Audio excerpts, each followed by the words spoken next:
This land once was known as a chief's camp, and it also is the site of the Sand Creek Massacre.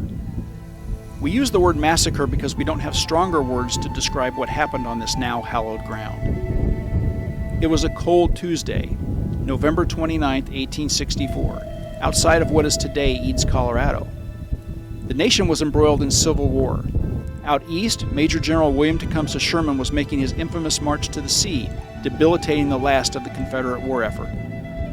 But in the west, Union troops weren't battling a well-armed enemy. In fact, they were attempting genocide. It was on that day in late November, with snow covering the ground in eastern Colorado, that Chiefs Black Kettle, White Antelope, and Left Hand, among others, of the Arapaho and Cheyenne tribes camped together along Big Sandy Creek. The chiefs were told that they were recognized as, quote, peaceful Indians, end quote. They were to be left alone on these assigned treaty lands. So these chiefs settled with approximately 750 native people, mostly women, children, and elderly persons. Warriors were miles away in a different camp. The people along Sand Creek posed no threat.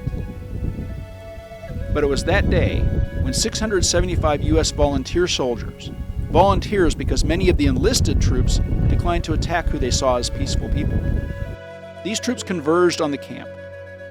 Their leader was Colonel John M. Chivington, a Methodist Episcopal pastor, possibly a district superintendent, though his position in the church is not entirely clear beyond his clergy status. Chivington and his volunteer soldiers slaughtered more than 230 defenseless people. The soldiers shot people in the back as they ran. They used children for target practice. They mutilated bodies. The tragedy of that day changed the Cheyenne and Arapaho peoples forever. Each fall, a spiritual healing run traces the approximate route from the massacre site to Denver.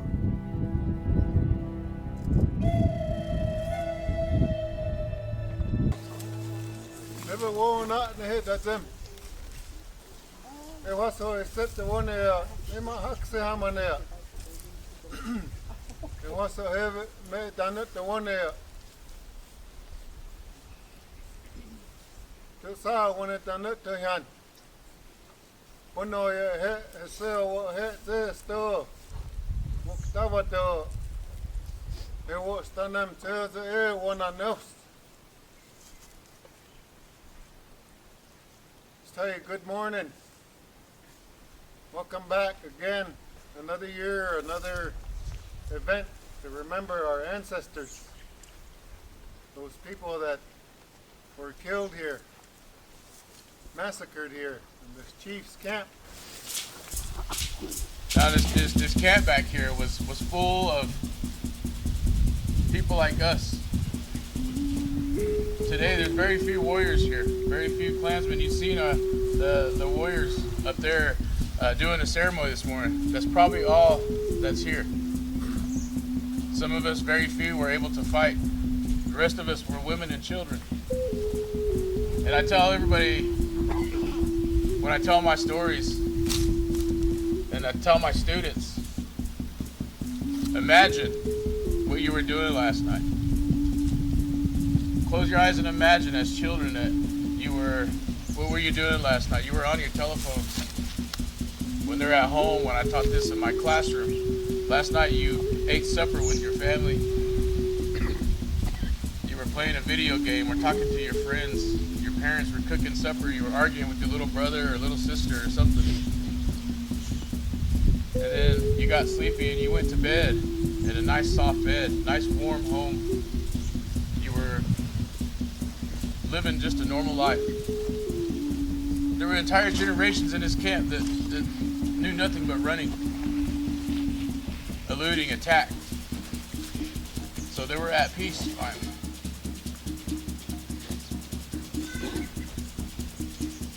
And those people told Black Kettle that if you ever see a soldier coming against you, then they gave him this flag and a white flag and told him to tie it on a pole and lift it, and they wouldn't attack him. He believed it, because that's what he wanted, peace. All the people in this camp behind me wanted peace. They were tired. And when they started to run into our camp and kill us, they were enjoying themselves. We need to acknowledge them as soldiers. They were volunteers. They were drunks. Now, my stories, my words might be bitter because this is the story I was told from my grandfather, a seasoned dog soldier. And he didn't like what happened behind me. You know, the stories we heard this week were powerful. There's a few I've heard before, but just to hear from descendants of it's their great-grandmothers, great-grandfathers who were a part of this, and hear the stories of how one would pass the baby on to a warrior just to save the baby, knowing that they would not live, but that baby would survive and go on to live a good life. And so I think about those stories and putting ourselves in those shoes of the people. And even, you know, for the run we did yesterday, we ran, I think the total, not all of us, but 19 miles. And so the route was as close as they could get to when the soldiers would have taken the body parts of the women and children, the men, and all sorts of body parts. They talked about how the soldiers cut open the women who were pregnant and took the fetuses. And they would march with those to Denver, Colorado. And so the route we ran yesterday and today is as close as they can get to that route. So to run those miles and to think about those soldiers that would have been gleefully marching on with the body parts of human beings, and also thinking about the people left behind. That was very difficult and inspiring to help us run, knowing that, hey, we're in the proximity of this history that is real for us and for this country. Me and my husband were both descendants from this massacre, and we grew up hearing these stories. When I was growing up, you know, my dad, his name is Whitebird Episcopal. And the story that I heard growing up, there was a woman, my great-great-great-grandmother, and she was dying in the riverbed. She had a baby. His name was Vickis Wokomat. That's who my dad was named after. And she seen a warrior coming. His name was Blind Man. And he came and she handed that baby off. And as she handed that baby off, that warrior came and swooped, got my great-great-grandfather. She said, remember, don't forget what happened.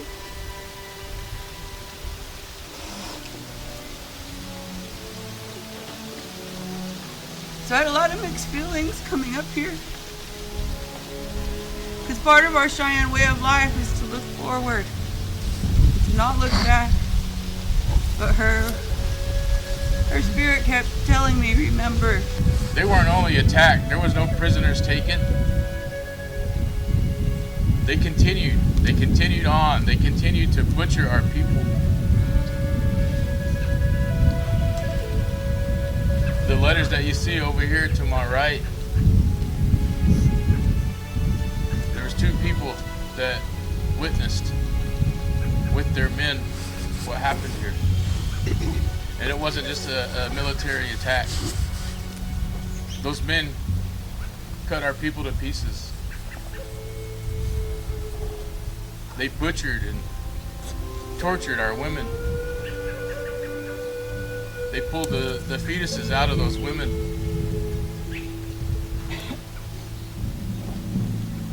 They cut body parts off. They cut those people up. They skinned them like animals. And that went on for 8 hours. The bluffs that you see over here, I was told that's where they were having target practice with the children. The story of the little girl that was running. She wasn't even running, she was just wandering around during all the chaos. And soldiers were laughing at her, taking shots at her. People ran, some of them got away. I was telling our students last night that in the sand back here, there were children that were buried in the sand from their parents.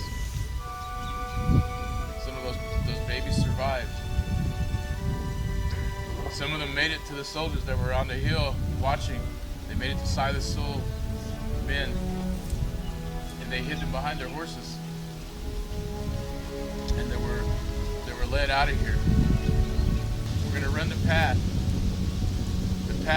closest to what the soldiers took back to Denver with our relatives' body parts. We're gonna try to clean and put those people and those spirits at rest.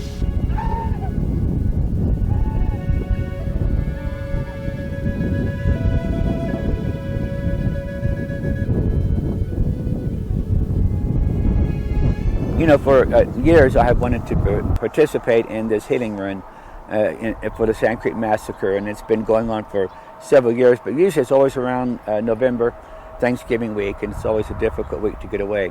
And this week this year it changed, the dates changed. And so I wanted to participate for two things. One is for United Methodist Witness. This is part of a resolution that the United Methodist Church took years ago, maybe going back to 2012, I believe, could be wrong, about reconciliation. And then, of course, before that, around the Sand Creek Massacre. And so, you know, it's the, if you will, the irony for myself being United Methodist and a member of the Choctaw Nation, a Native person who deals with what the church has done to the Cheyenne and Arapaho people through John Chivington's role in this massacre. Well, it's a continuation of work that was begun long before me in Sheridan, Wyoming at the First United Methodist Church. Members of that church were in relationship with members of the Cheyenne and Arapaho tribes, particularly those who lived at the Lame Deer Reservation, which is close to Sheridan, Wyoming. And relationships formed and information was shared, which included that Methodists were the leadership of the cavalry that came to Sand Creek, came to Denver, and then led a group here where chiefs and women and children were peacefully encamped in a place where they had been promised safety and peaceful protection. And that regiment, led by John Chivington, who was a Methodist minister, carried out a massacre. And that information was shared through the relationships that happened because of geography, but then emerged because people began to trust each other. The piece of, John Chivington being, I think, a presiding elder, district superintendent. Still research going on what his role was, but clearly he was a Methodist pastor at that particular time, leading this charge, this massacre against the people there. And so our understanding of the history, which was hidden for so many years, that people did not know about. Even folk I talked with in Colorado who said we knew nothing about the massacre for years. And so I think for us, we heard yesterday through presenters who talked about the effects of this massacre 150 plus years later, and impact that's having upon the people there. And so we think about that, what that means, and the implications of what he did still has a resounding effect upon the Cheyenne and Arapaho people in terms of how they live their lives, loss of land, culture, language, and so much. And we've seen that and heard that in the 2 days we've been here listening to the people who are still so moved by what happened, losing relatives, and thinking back to the horror of this particular event. Oh, it was so powerful just to be able to hear and really, obviously we learn things in books, but the fact of being able to hear these stories about these were parents, children, women, and really the everlasting impact of that. One of the stories today they were talking about was how whenever they were taking these body parts to Denver, and how along the way it would be a 2 to 3 day trip, and sometimes they would rot and stink, and they would just throw them to the side. And just a few days ago, these were people, these were beings, these were humans. I think when the run first began, and the majority of the runners are young folk, high schoolers, college age kids, and who have energy. So they're doing two things. They're trying to teach young folk about the history, who they are, but they also want to ingrain this history in them for them to be proud of who they are, to say we're running because of our ancestors. We're here today because of our ancestors, and that's why that's been so important for them. And running, for myself, been running for many years. That provides, mental health and provide physical health. But it's also a cleansing, if you will, for us to sort through in our minds what's going on. And so when you're running, like yesterday, we think about all that happened in the area, why we're running, and the significance of what happened at the Sand Creek Massacre, and we get a chance to provide some healing for the ancestors through this run by them seeing what these young folk are doing, taking on the story, and physically retracing that 200-plus mile trek that they'll make to Denver, Colorado. Running has always been sort of a spiritual discipline for me, and I've never thought about running. It's sort of a prayer time for me. I've never really thought about running as a survival mechanism, and so it was humbling again for me to participate in a healing run in which as I think about running, it's just something I do to be connecting with a legacy of people in the past that had run for their lives. I think my witness or my understanding is just that how much of our legacy is mixed. Our heritage is very mixed. Even at the time of the atrocities of Sand Creek, there were bright angels of hope in the midst of that. Those who I would claim in my heritage as ones that dissented and didn't follow through with orders to inflict death and dishonor upon a people. And so I can cling to that as being an inspiration for us as a people of faith. These are folks who are descendants from folks who survived, and how powerful and real it is still for them even today. It's important to know the story and just to know our connection there and to help share that story, and also then to be just aware of, as we know more about history, we can hopefully avoid repeating things of the past. That's my hope, I guess, for the future, is that we can just be more aware of who we are, what our history is, and how we can move forward in a better way.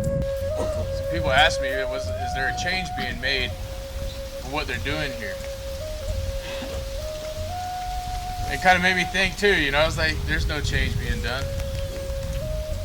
Leave it alone. Until a few years later, I became a priest.